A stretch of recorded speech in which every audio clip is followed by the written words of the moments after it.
병상 부족 문제가 갈수록 심각해지고 있는 가운데 경기 부천의 한 요양병원에선 병상 배정을 기다리다 숨진 확진자가 어제만 3명이 늘어서 모두 16명이 됐습니다. 그러고 요양병원의 누적 확진자는 100명을 넘었습니다. 현장에 취재기자 나가 있습니다. 신준명 기자.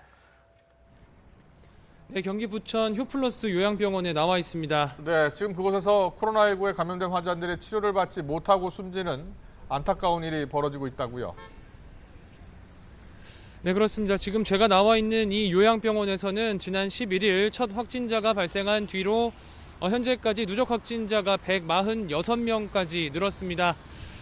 이 가운데 16명이 병상 배정을 기다리다가 숨진 것으로 확인됐습니다.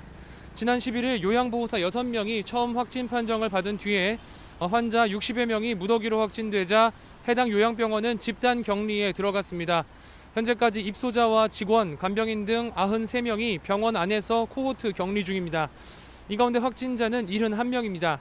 확진자들이 치료를 받아야 하는데 이 요양병원엔 음압 장비나 중환자 치료시설이 없습니다.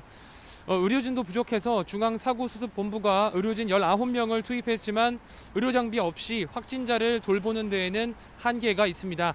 이미 직원과 환자들이 감염에 오랫동안 노출된 점, 겨울철 환기를 잘 하지 않았던 점 등을 미뤄서 확진자와 함께 코호트 격리 중인 비확진자들도 결국 감염될 가능성이 큽니다. 네, 전국 요양병원 곳곳에서도 집단 감염이 속출하고 있습니다. 그런데 이 환자들을 옮길 병상이 부족한 상황이라고요. 네, 그렇습니다. 지난달 22일부터 지난 9일까지 전국 요양병원과 요양시설 등에서 발생한 코로나19 집단 감염 사례는 모두 17건에 달합니다.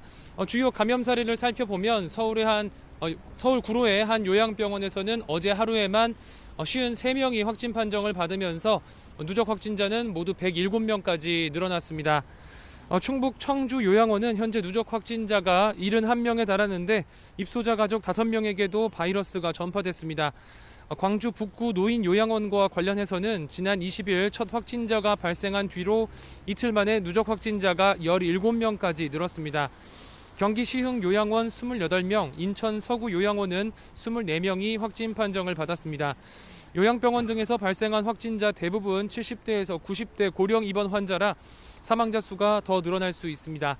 하지만 확진자를 치료할 병상이 없습니다. 어제 기준 수도권 감염병 전담병원 병상 가동률은 78.8%에 달하고 서울만 따지면 84%가 넘습니다.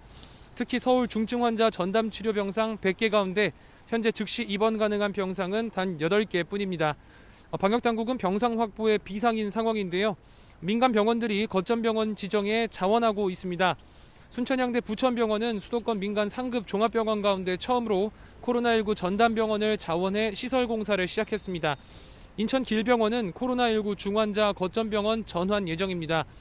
병원을 통째로 내놓은 평택 박예병원이 이르면 오는 24일부터 확진자 치료를 시작하고 남양주 현대병원도 코로나19 거점 전담병원에 자원해 중증 환자 병상을 포함해 모두 119개 병상을 제공할 예정입니다. 네, 병상 부족 문제가 빨리 해결돼야 할 텐데요. 걱정입니다. 그리고 요양병원뿐 아니라 일상 영역 곳곳에서도 지금 집단 감염이 계속 이어지고 있는 거죠? 네, 그렇습니다. 직장이나 종교시설 또 건설 현장 등 현재는 안전한 곳이 아무 곳도 없습니다. 특히 수도권을 중심으로 한 감염 확산세가 거센데요. 인천 신앙물류센터에서는 8명이, 인천 중구의 식품가공업소에서는 17명이 확진 판정을 받았습니다. 서울 강서구 교회는 지난 6일 첫 확진자가 발생한 뒤에 현재까지 누적 확진자가 213명에 달합니다. 용산구 트레이드센터 건설 현장 관련 확진자는 101명으로 집계됐습니다. 걷잡을 수 없는 확산세에 내일 0시부터 5인 이상 집합 금지라는 초강수 조치가 나왔습니다. 서울시는 이번 고비를 넘기지 못하면 거리가 텅 비고 도시가 봉쇄되는 풍경이 서울에서도 벌어질 수 있다며 시민들의 협조를 거듭 당부했습니다. 지금까지 경기도 부천에서 YTN 신준명입니다.